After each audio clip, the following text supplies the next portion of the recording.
Welcome to my channel.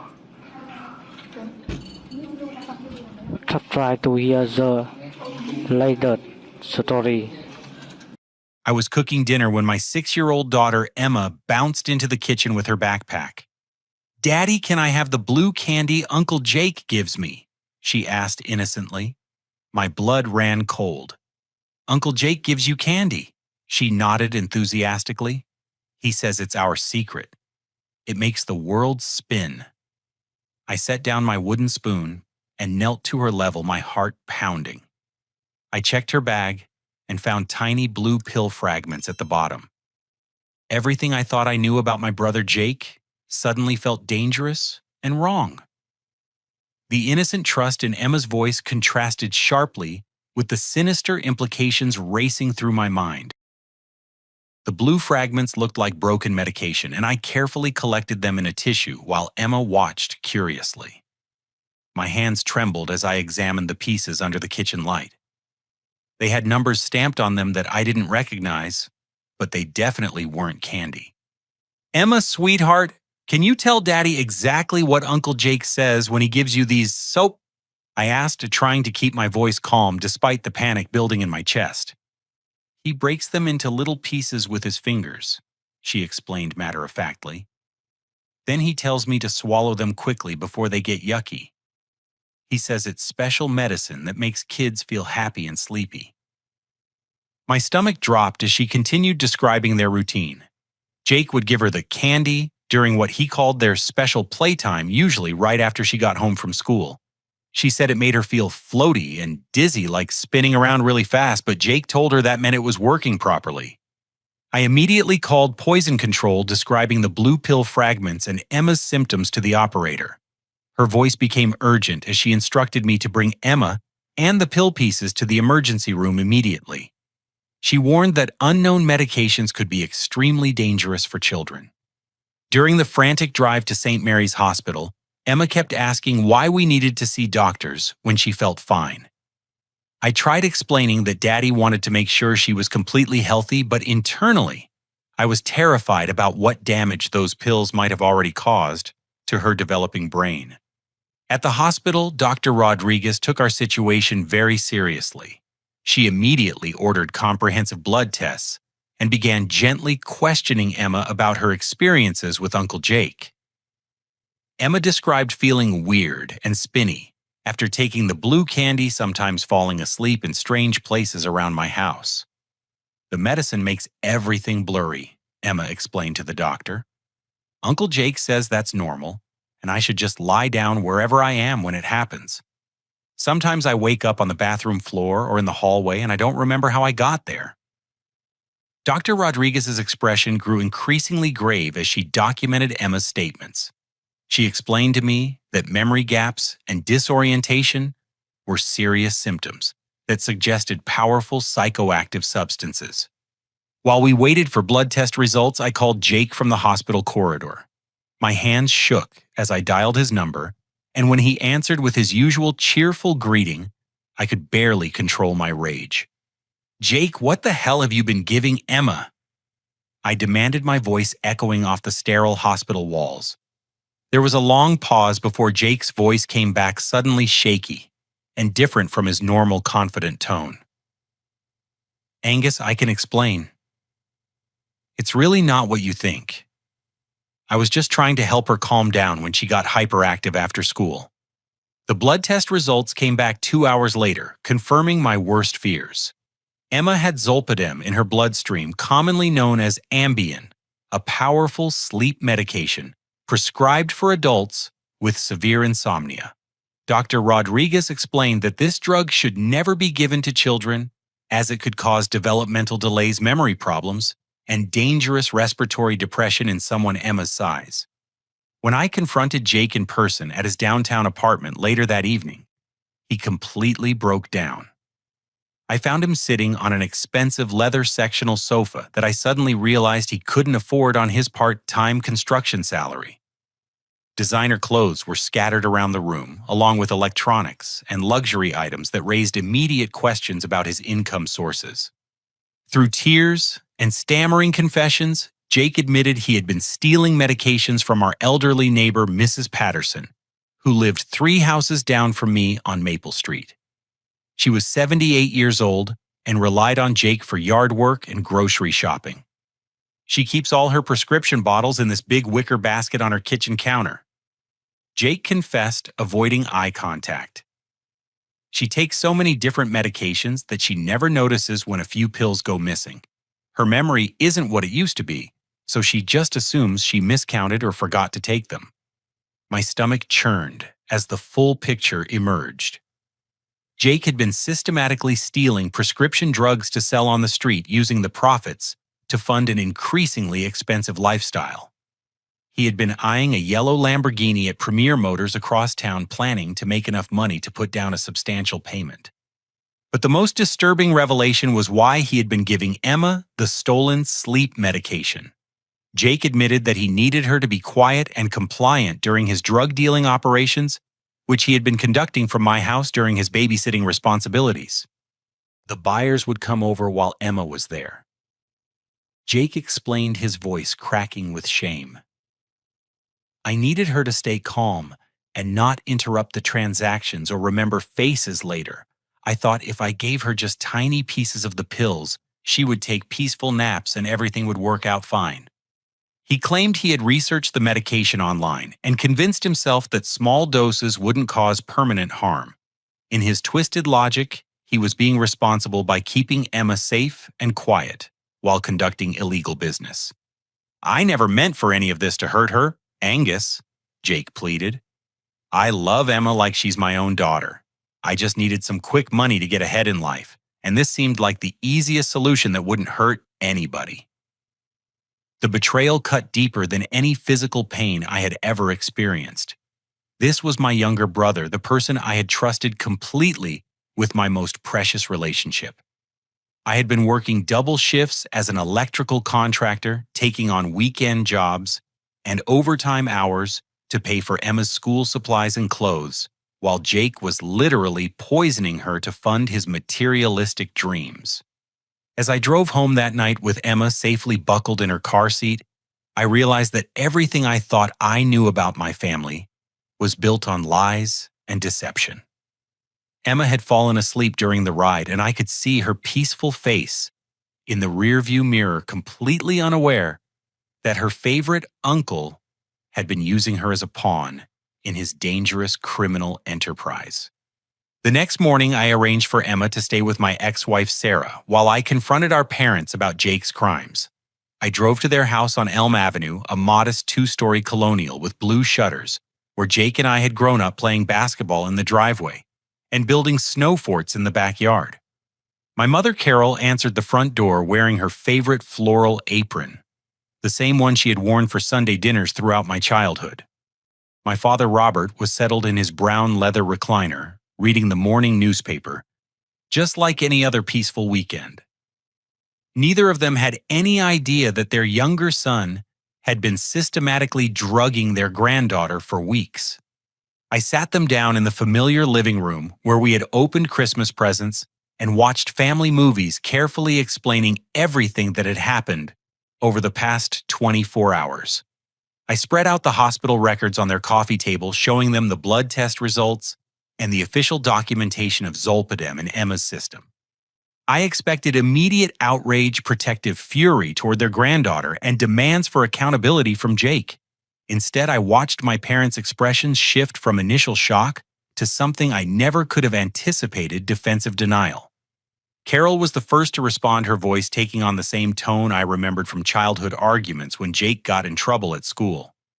Now, Angus, are you absolutely certain about all this? Jake has always been so wonderful with Emma. He loves that little girl more than anything in the world.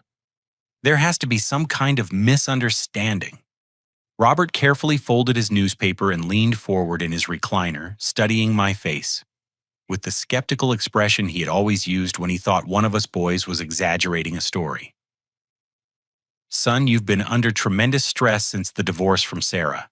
Sometimes when people are struggling emotionally, they can misinterpret innocent situations or even create dramatic scenarios that aren't really based in reality.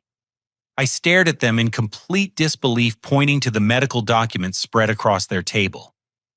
Dad, these are official hospital records from St. Mary's. Emma had Ambien in her bloodstream. Jake confessed to me last night that he's been giving it to her. This isn't a misunderstanding or stress-related confusion. But my parents had already constructed the narrative they wanted to believe, and no amount of evidence was going to change their minds. Carol crossed her arms defensively and shook her head with the same stubborn expression she had always used when protecting Jake from consequences. You've always been jealous of Jake's natural charisma and success with people, she said, her voice growing sharper. Even when you were little boys, you resented how easily things came to him. He's always been the more popular one, the one who makes friends effortlessly and charms everyone he meets. What success are you talking about? I demanded, feeling my temper rising. Jake works part-time construction and somehow affords luxury apartments and designer clothes. Doesn't that seem suspicious to you? Robert stood up from his recliner, his face reddening with the anger I remembered from childhood discipline sessions. That boy has been working extremely hard to better himself and build a successful future. He's got ambition and big dreams, unlike some people who just want to tear others down out of petty resentment. The conversation deteriorated into accusations and defensive arguments that felt surreal given what we were supposedly discussing. My parents systematically reframed every piece of evidence I presented, painting me as a vindictive older brother who had never gotten over childhood jealousies. They claimed I was using Emma as a weapon to destroy Jake's reputation because I couldn't handle his success while my own life was falling apart due to divorce and financial struggles. According to their version of events, I was willing to fabricate child abuse allegations to get revenge for perceived slights from decades earlier. You're trying to frame your own brother because you can't stand that he's doing well while you're struggling, Carol accused. This is exactly the kind of petty, destructive behavior you've always shown when Jake accomplishes something you can't. When Jake arrived at the house an hour later, he delivered a performance that I had to admit was masterfully convincing. He embraced our parents with tears streaming down his face, portraying himself as the innocent victim of his older brother's vindictive campaign. I was holding those pills for my friend Marcus Williams, Jake explained, through carefully timed sobs. His grandmother passed away last month from cancer, and he asked me to help dispose of her leftover medications properly. I was keeping them in my car, planning to take them to the pharmacy disposal program at Walgreens. Carol immediately wrapped him in a protective embrace, stroking his hair exactly like she had done when he was a small boy, who had scraped his knee or been picked on at school. I knew there had to be a perfectly reasonable explanation. My Jake would never do anything to hurt Emma or any other child. Robert nodded approvingly, his chest puffing with pride as he looked at his younger son. That sounds exactly like something you would do, son. Always thinking of others, always trying to do the responsible thing, even when it's inconvenient for you. I watched in growing horror as my parents chose to believe this completely fabricated story over documented medical evidence, hospital records, and Jake's own detailed confession from the night before.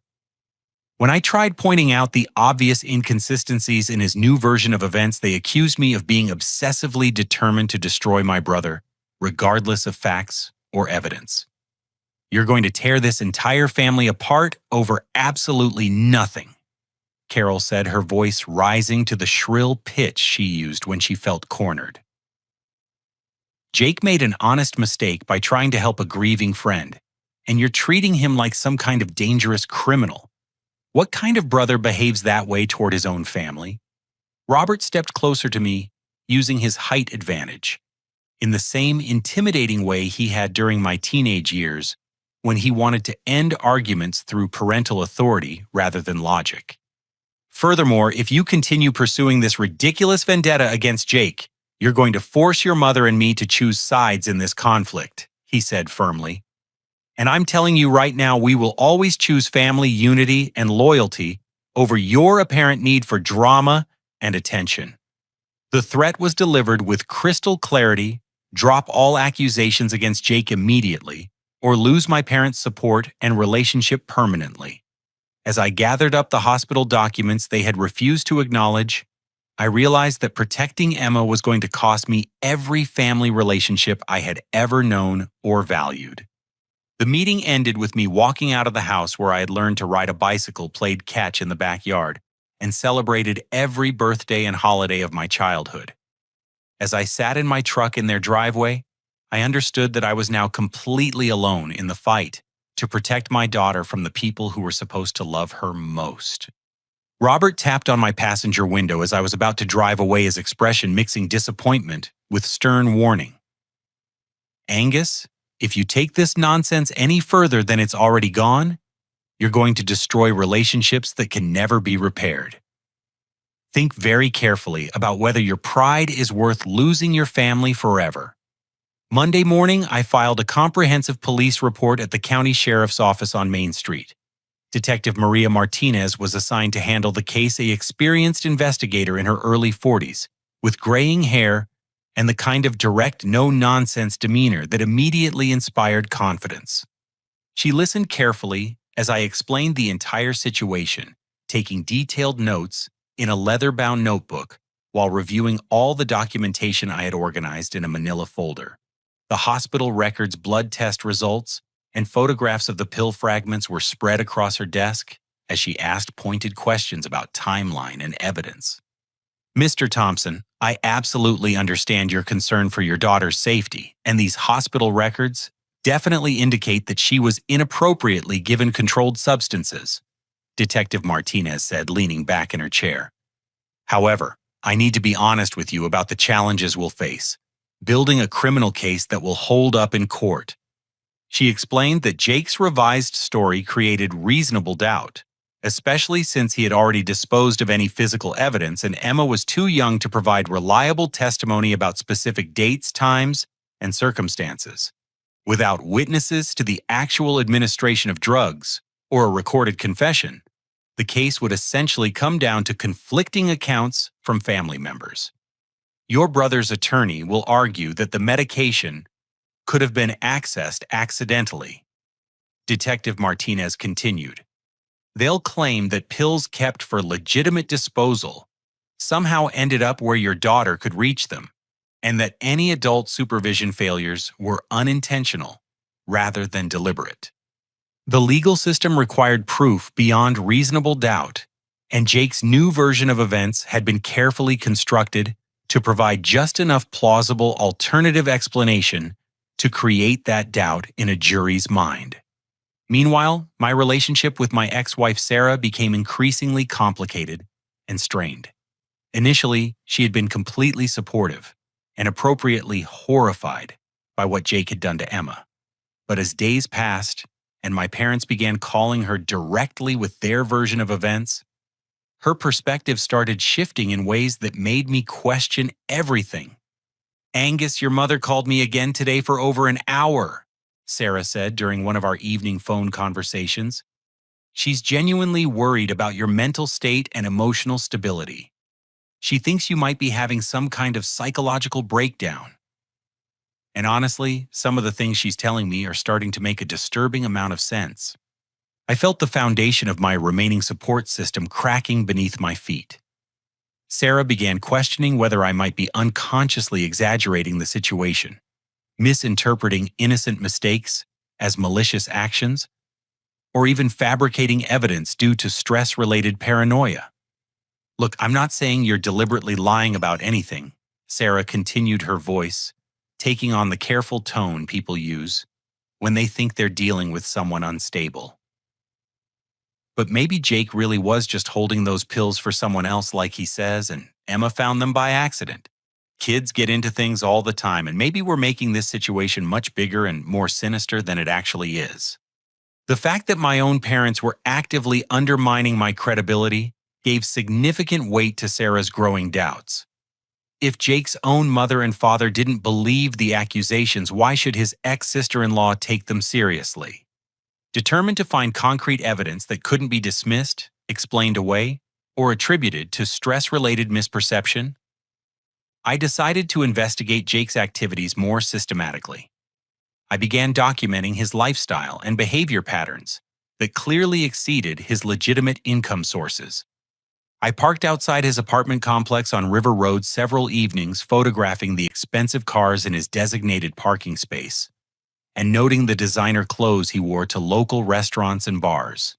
His lifestyle clearly cost thousands of dollars more per month than his part-time construction job could possibly support.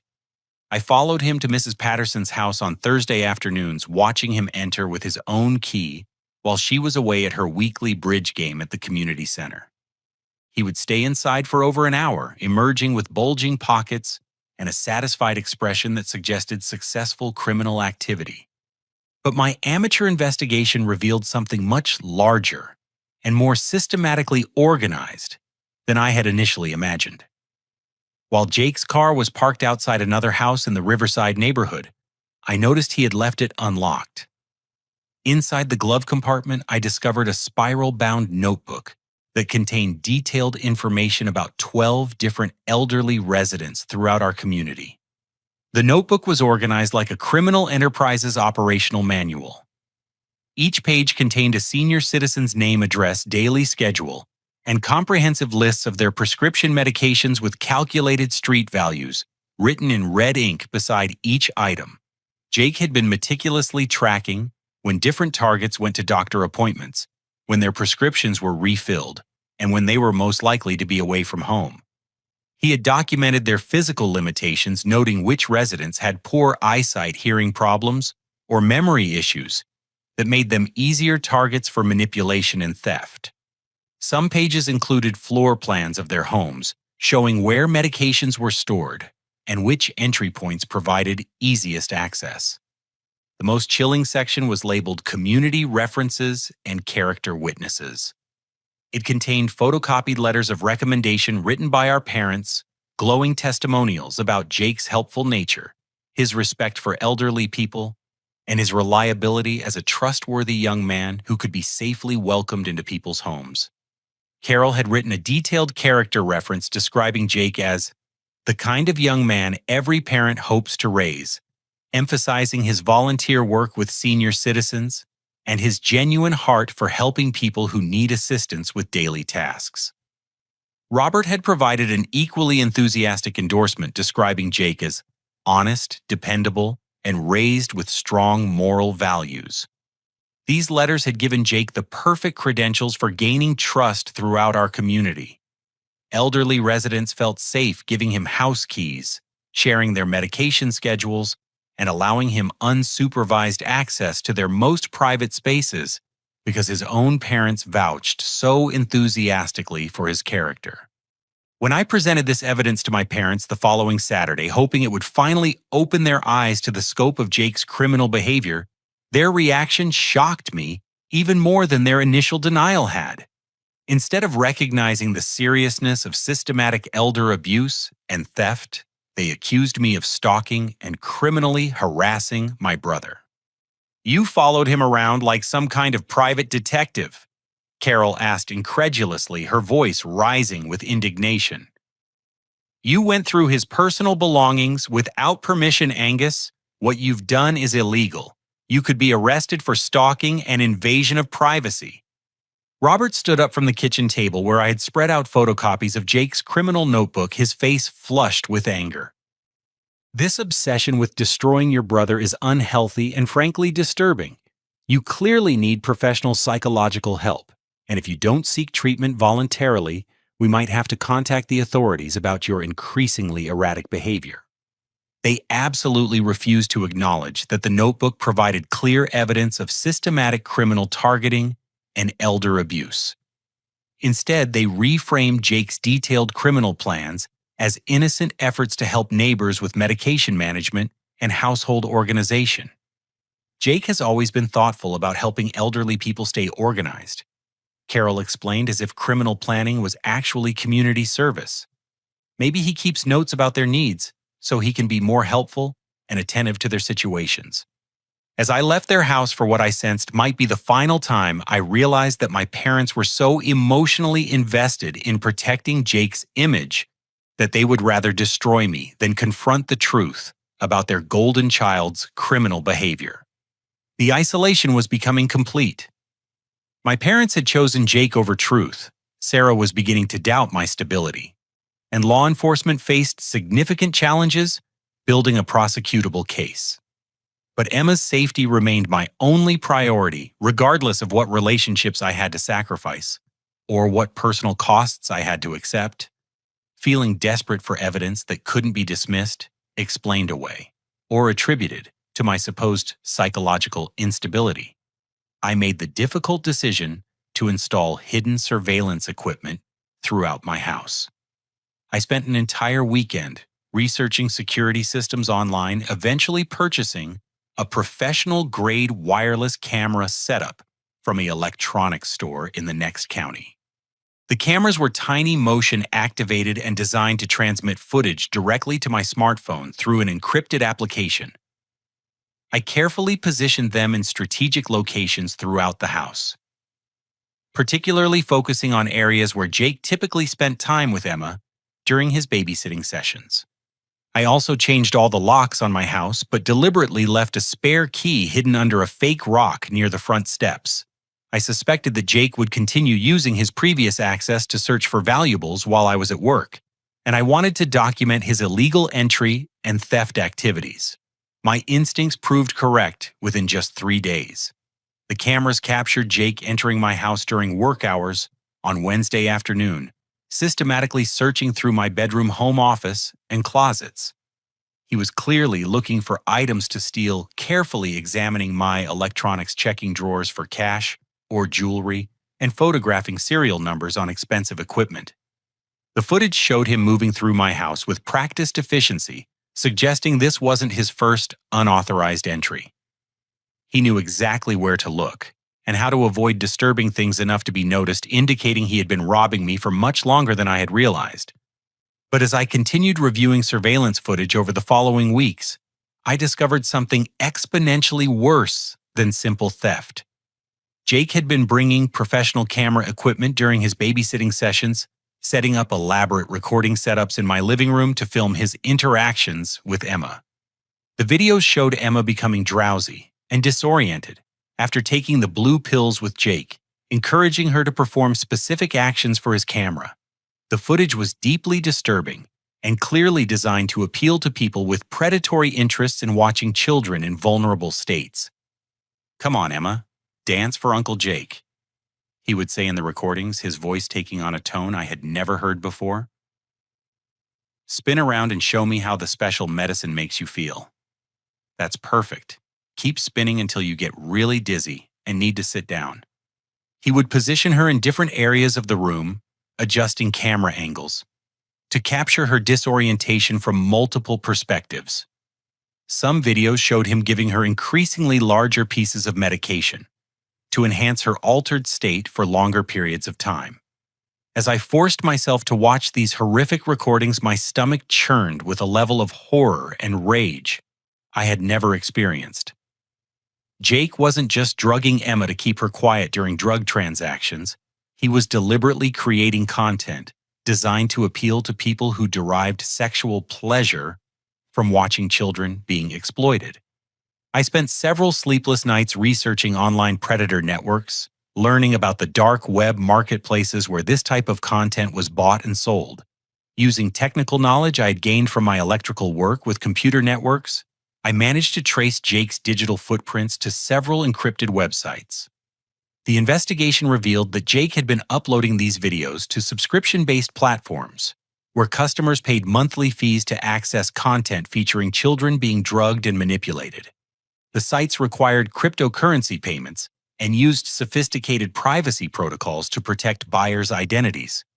Some of the platforms allowed customers to make specific requests for content, and I discovered chat logs showing Jake taking orders for particular scenarios involving Emma. Buyers would pay extra for videos showing her in certain clothing, performing specific actions, or displaying particular levels of disorientation. The financial records associated with these accounts showed that Jake had been earning substantial income from this criminal enterprise, far more than his legitimate construction work provided. The money was being used not only for luxury purchases, but also to fund expansion of his operations to include other children in our community. I immediately contacted the FBI's Internet Crimes Against Children unit, reaching Agent Sandra Thompson, who specialized in investigating online predator networks and child exploitation cases. Her response was immediate and serious, reflecting the federal law enforcement priority given to crimes involving children. Mr. Thompson, what you've discovered represents extremely serious federal crimes with potential connections to organized criminal networks. Agent Thompson explained during our first meeting at the federal building downtown. I want you to understand that we will investigate this thoroughly and aggressively, but building a case that will result in successful prosecution requires extensive documentation and careful legal procedures. She outlined the complexity of federal cases involving online child exploitation, explaining that investigators needed to trace cryptocurrency transactions, identify other potential victims, and gather evidence that would withstand challenges from experienced defense attorneys representing well-funded criminal organizations. We'll need to coordinate with multiple federal agencies, international law enforcement partners, and local authorities to build a comprehensive case, Agent Thompson continued. This type of investigation typically takes several months to complete properly, but the evidence you've provided gives us an excellent starting point. She instructed me to continue documenting Jake's activities, while being extremely careful not to interfere with the ongoing federal investigation. Any misstep on my part could compromise the case and allow Jake to escape prosecution for his crimes against Emma and other children.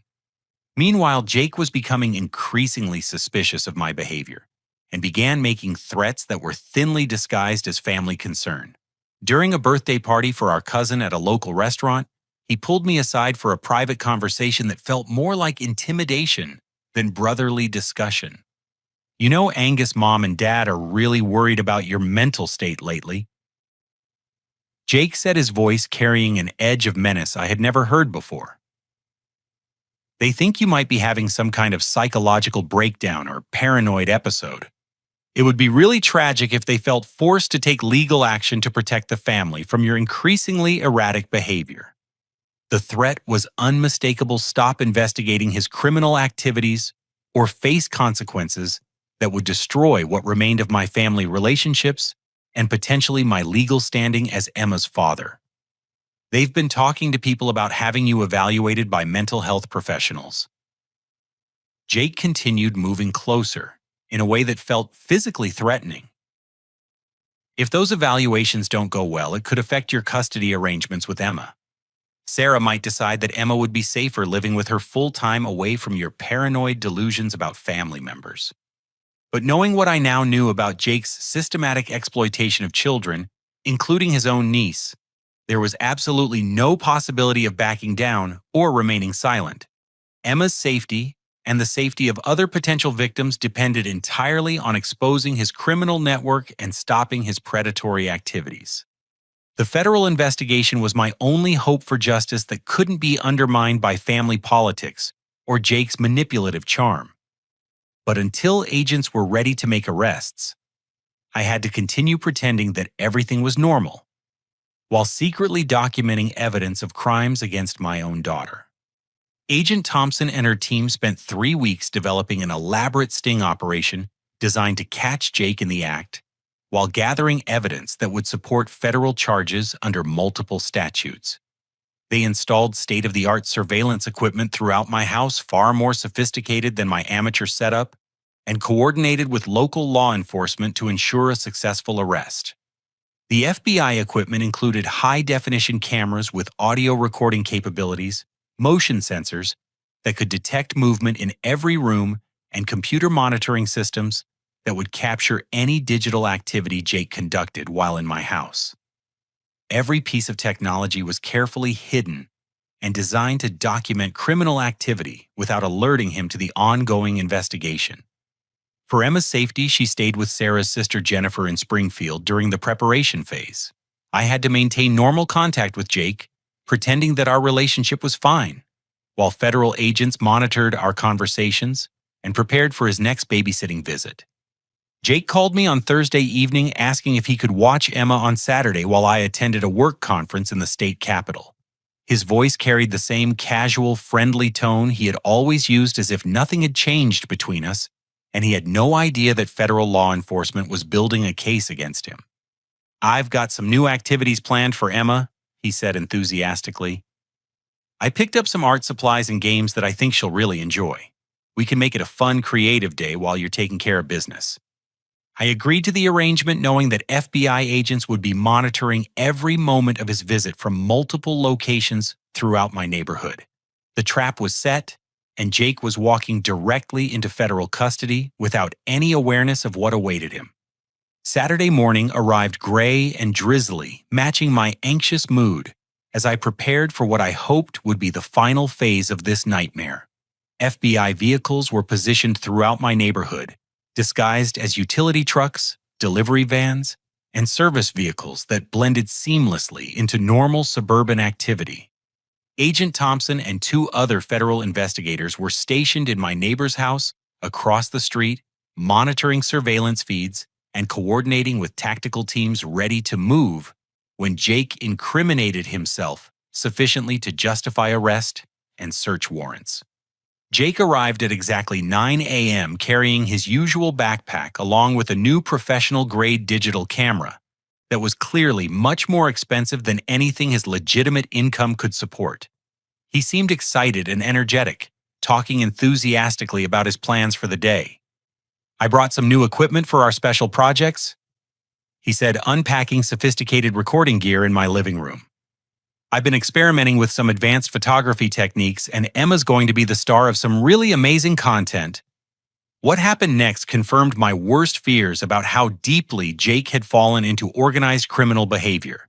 He began setting up multiple cameras at different angles around the room while talking on his phone with someone about today's premium show and expanding the business to include more interactive content for high-paying subscribers. The conversation I overheard through FBI monitoring equipment revealed that Jake was part of a larger criminal network, with customers who paid significant amounts of money for specific types of content featuring children.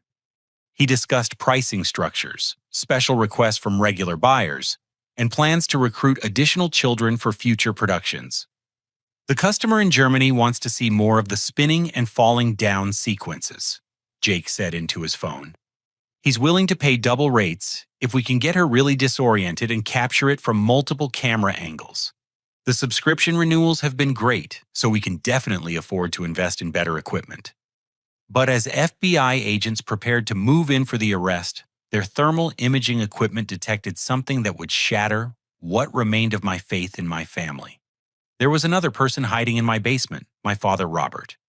Agent Thompson's voice crackled through my earpiece with urgent intensity. "We have a second subject in the basement. Male, approximately 60 years old, appears to be operating sophisticated electronic equipment, moving to secure both targets simultaneously." When federal agents entered my basement through the exterior access door, they found Robert surrounded by professional video editing equipment, multiple high-resolution computer monitors, and an elaborate setup for processing and uploading digital content to encrypted servers around the world. He wasn't just aware of Jake's criminal activities.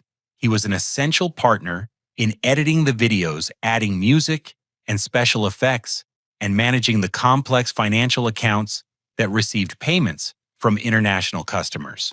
Computer forensics would later reveal that Robert had been the technical mastermind behind the operation's expansion and profitability. The basement setup included rendering software for enhancing video quality cryptocurrency mining equipment, for processing payments, and communication systems for coordinating with other members of their criminal network. Robert had transformed my basement into a sophisticated production facility for child exploitation content. The betrayal cut deeper than anything I could have imagined possible. My father, the man who had taught me about integrity and moral responsibility, had been actively participating in the systematic exploitation of his own granddaughter. The same hands that had helped me with homework and taught me to change oil in cars had been editing footage of Emma's drugged state to make it more appealing to predators. Financial records recovered from Robert's computers showed that this criminal enterprise had been generating substantial monthly income for over a year. The profits were being split between Jake and Robert to fund not only Jake's luxury lifestyle, but also their parents' planned retirement cruise to the Caribbean and Robert's recent purchase of expensive woodworking tools. As federal agents arrested both Jake and Robert, reading them their constitutional rights, while placing them in handcuffs on my front lawn, I realized that the family I had grown up believing in was completely fictional. The father who had lectured me about honesty and hard work had been profiting from child exploitation. The brother I had protected and supported throughout our childhood had been systematically abusing my daughter. Neighbors gathered on their front porches and in their driveways watching as FBI vehicles filled our quiet suburban street. Mrs. Patterson stood in her garden with her walker, finally understanding why her medications had been disappearing and why the helpful young man who mowed her lawn always seemed to know exactly when she would be away from home. The arrest scene was surreal and devastating. Jake and Robert were led away in separate federal vehicles, while crime scene technicians began processing evidence that would support charges, including production and distribution of child abuse, material, elder abuse, drug trafficking, and conspiracy to exploit minors. As I watched my father and brother disappear into federal custody, I understood that Emma and I were finally safe. But the cost of that safety had been the complete destruction of everything I had believed about my family's character and values. Jake and Robert were formally charged with an extensive list of federal crimes, including child exploitation production and distribution of child abuse material, drug trafficking, elder abuse, and conspiracy to operate a criminal enterprise. The evidence against them was overwhelming: hundreds of video files, detailed financial records, communication logs with buyers, and comprehensive documentation of their systematic targeting of vulnerable community members. The federal prosecutor assigned to the case, Assistant United States Attorney Rebecca Walsh, explained that the charges carried potential sentences of 15 to 20 years in federal prison, with mandatory minimum terms that would ensure both defendants served substantial time regardless of plea negotiations. But even while facing federal prosecution with mountains of evidence against them, my mother Carol continued defending Jake and Robert with desperate determination. She hired expensive criminal defense attorneys, gave interviews to local media, claiming the charges were fabricated, and insisted that her husband and son were victims of an elaborate frame-up orchestrated by my supposed mental breakdown. Those FBI agents planted all that computer equipment in the basement, Carol told reporters gathered outside the federal courthouse. My husband is a retired mechanic who barely knows how to send email. My son Jake is a hard-working young man who would never hurt any child, especially his own niece. This is all happening because my older son couldn't handle his brother's success and decided to destroy our entire family. Carol's denial became increasingly frantic as more evidence emerged during the pre-trial discovery process. Federal investigators had uncovered a network of criminal activity that extended far beyond what I had initially discovered, involving multiple online platforms, international customers, and sophisticated money laundering operations that had generated hundreds of thousands of dollars in illegal profits. The investigation revealed that Jake and Robert had been victimizing children throughout our entire community, not just Emma. Other parents began coming forward with disturbing stories about their children receiving special treats from helpful Uncle Jake during his volunteer work at Riverside Elementary School and the Community Recreation Center. Federal agents discovered that 12 additional children ranging in age from 4 to 8 years old had been given medication and filmed without their parents' knowledge or consent. The scope of the criminal enterprise was far larger than anyone had initially realized, involving multiple victims, elaborate cover stories, and systematic exploitation that had been occurring for over 18 months. Some of the other victims included the Johnson family's 5-year-old son, Michael, who had been attending an after-school program where Jake volunteered as a playground supervisor. Michael's parents had noticed him acting strangely after spending time with Jake, but they had attributed his drowsiness and confusion to normal childhood fatigue. The Martinez family's 6-year-old daughter Sophia had been targeted during Jake's volunteer work at weekend community events. Her parents had been grateful for Jake's offer to help supervise children during neighborhood festivals, never suspecting that he was systematically drugging and filming their daughter. As the full extent of Jake and Robert's crimes became public through court filings and media coverage, our community was shocked and horrified. The reputation our family had built over decades was completely destroyed, replaced by disgust and anger from neighbors who felt betrayed by people they had trusted. Carol's world began collapsing as former friends stopped calling neighbors, avoided her at grocery stores, and community organizations where she had volunteered asked her to step down from leadership positions. The social isolation was devastating for someone who had built her identity around community respect and family pride. The breaking point came when prosecutors released video evidence as part of pre-trial motions, including audio recordings that clearly showed Robert coaching Jake on techniques for making Emma and other children more entertaining for their online audience. The footage included Robert's voice, suggesting specific ways to increase children's disorientation and compliance. "Try giving her a little more next time," Robert could be heard saying in one recording. "The customers really like it when they're more wobbly and confused. Maybe position the camera closer so we can get better facial expressions when the medicine kicks in." The recordings also captured Robert discussing expansion plans for their criminal operation, including recruiting additional children and investing profits in better equipment for higher quality productions. His voice showed no remorse or concern for the children being exploited, only business-focused interest in maximizing profits. Unable to face the devastating reality of what she had enabled and defended for months, Carol made a desperate decision that nearly cost her life.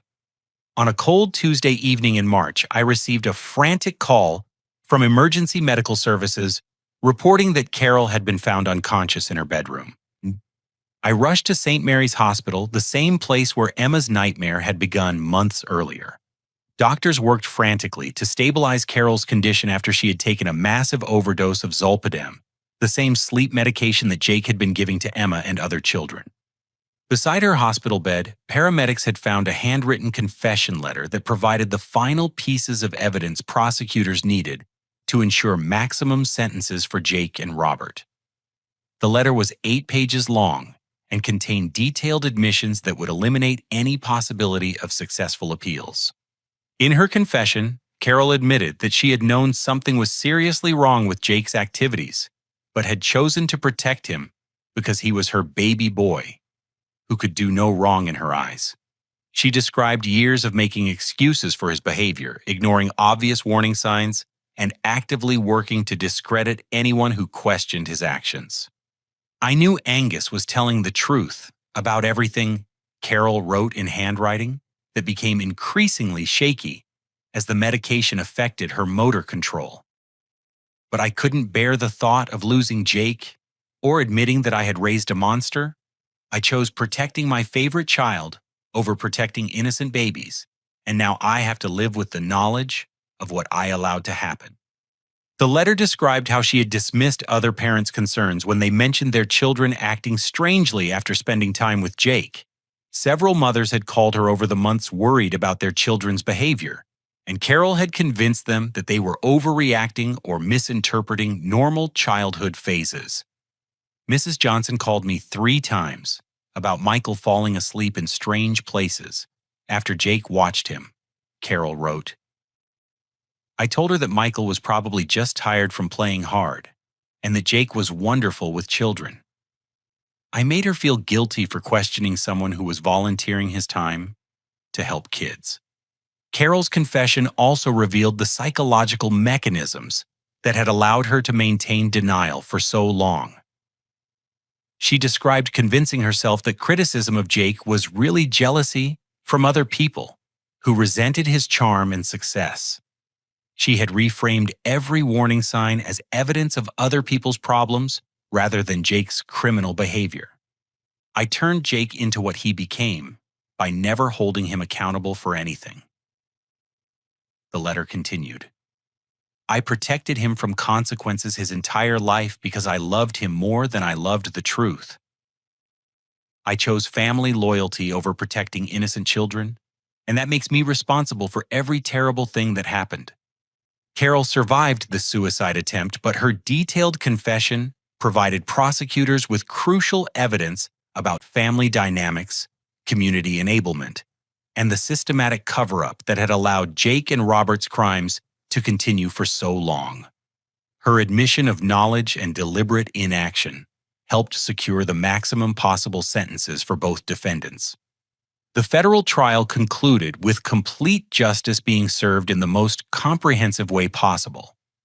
Jake was sentenced to 15 years in federal prison without possibility of parole for child exploitation production and distribution of child abuse material and drug trafficking. The judge specifically noted that his crimes had caused immeasurable psychological harm not only to direct victims, but to entire families and communities who had trusted him. Robert received a sentence of 12 years as an accomplice and co-conspirator in the criminal enterprise.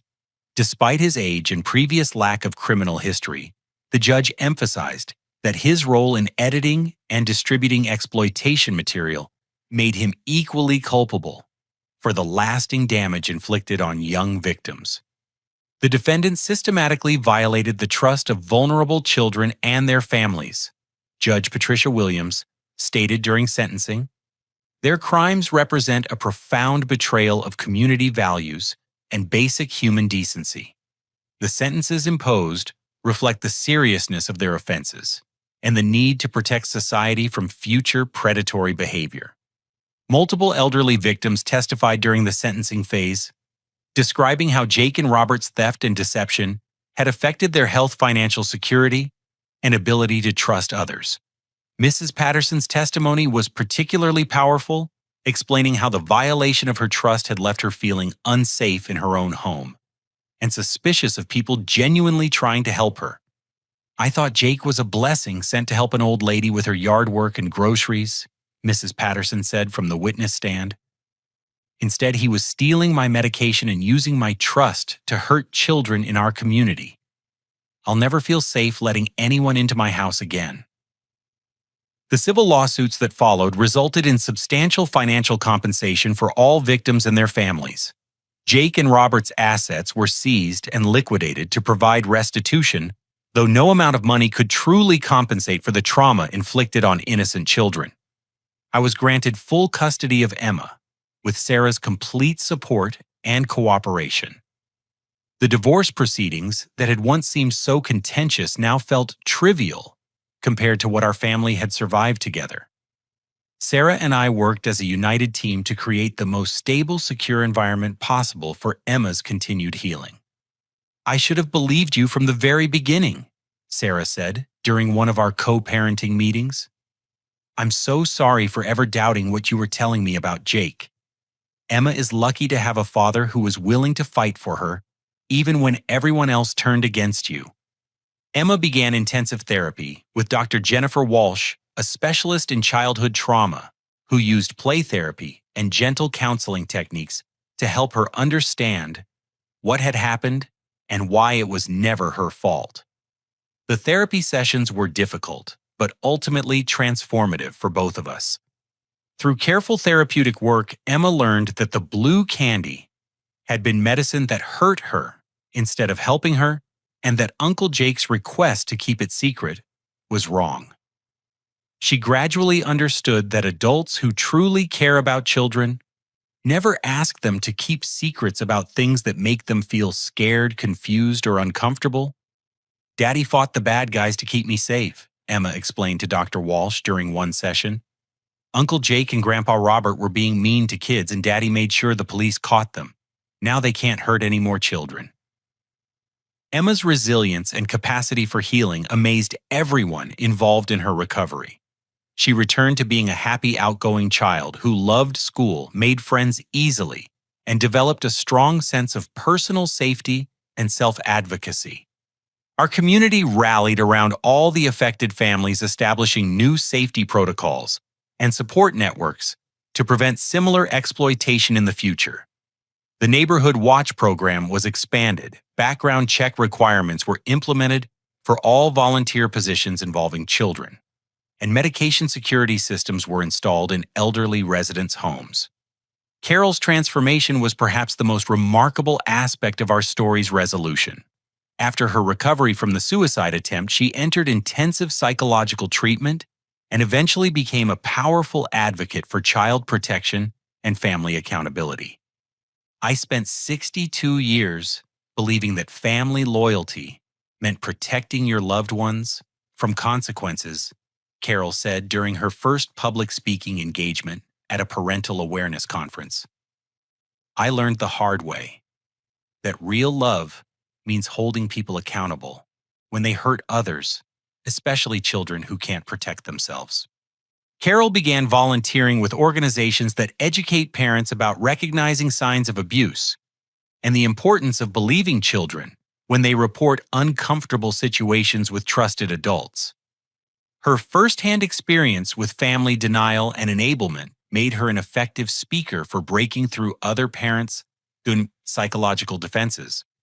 Her testimony helped convict similar predators in 3 additional federal cases, providing expert insight about how families can unknowingly facilitate abuse through misplaced loyalty and protective instincts.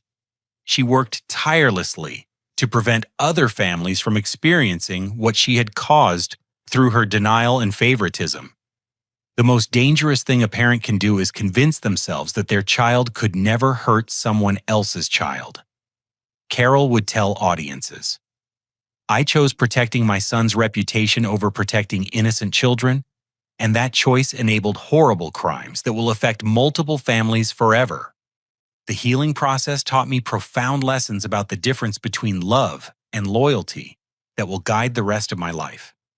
True love protects the vulnerable and stands up for what's right, regardless of personal cost or family pressure. Family bonds should create safety and accountability, not provide shelter for people who harm others." I learned that protecting Emma sometimes meant standing completely alone against people I had trusted my entire life. Real strength isn't about maintaining relationships at any cost or preserving comfortable illusions about people we care about. It's about having the courage to do what's right even when it destroys everything you thought you knew about your family. Emma's recovery showed me that children are remarkably resilient when they feel truly safe, believed, and protected.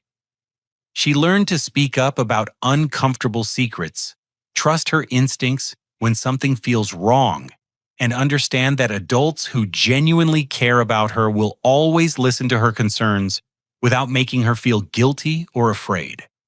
Today, Emma is a thriving 10-year-old who excels in school, maintains healthy friendships, and knows with absolute certainty that her father will always believe her and protect her from anyone who tries to hurt her. She understands the difference between good secrets, like surprise birthday parties, and bad secrets that make her feel scared or confused. Our father-daughter relationship is stronger than ever before, built on a foundation of truth, open communication, and mutual respect. Emma knows she can talk to me about anything without fear of punishment, dismissal, or betrayal of her trust. The experience transformed me from someone who trusted blindly to someone who protects vigilantly. I've learned to watch for warning signs, listen carefully when Emma or other children express concerns, and prioritize safety over social comfort or family harmony in every situation. Jake and Robert remain in federal prison, where they're receiving mandatory counseling for their crimes against children. I hope they eventually develop genuine understanding of the harm they caused, but my primary focus remains on Emma's continued healing and preventing similar situations from affecting other families. Carol has become an unexpected ally in child protection advocacy, using her painful experience to help other parents recognize how family loyalty can become dangerous when it protects people who harm innocents. Her transformation from enabler to advocate has helped dozens of families navigate similar crises. The neighborhood where we live has become more vigilant and connected than ever before. Parents communicate more openly about their concerns, elderly residents have comprehensive support systems, and community organizations work together to protect the most vulnerable members of our society. This experience taught me that sometimes protecting those we love most means losing everything else we thought mattered. But in the end, Emma's safety, healing, and happiness are worth any sacrifice, any relationship, or any personal cost I might have to accept. The most important lesson is that true family bonds protect the innocent rather than shielding the guilty from consequences. Love without boundaries isn't really love at all. It's enablement that can cause immeasurable harm to people who depend on us for protection. Emma and I have both learned that speaking truth and fighting for what's right sometimes requires tremendous courage. But it's the only way to create genuine safety and trust. Our story proves that even in the darkest circumstances, justice can prevail when people refuse to stay silent about wrongs being committed against the innocent. Have you ever faced a situation where protecting someone you love meant standing against your own family members? How do you balance loyalty to family with responsibility to protect innocent people who can't defend themselves? I'd love to hear your thoughts and experiences in the comments below. If this story resonated with you or helped you understand the importance of believing children when they express concerns about adults, please hit the like button to help other parents learn from our experience. Subscribe to hear more stories about overcoming family challenges and protecting the people who matter most in our lives. Please share this video with anyone who might benefit from understanding how trust can be misplaced and how crucial it is to prioritize children's safety over family reputation or social comfort. Your sharing could help another family recognize warning signs before serious harm occurs. Thank you for listening to our journey and supporting families who face impossible choices between loyalty and protection. I hope our experience helps other parents find the courage to put their children's safety above all other considerations, even when it means confronting people they love.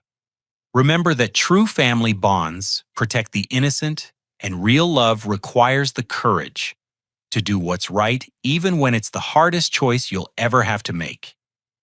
Sometimes the people we trust most are the ones we need to protect our children from, and recognizing that truth can save lives.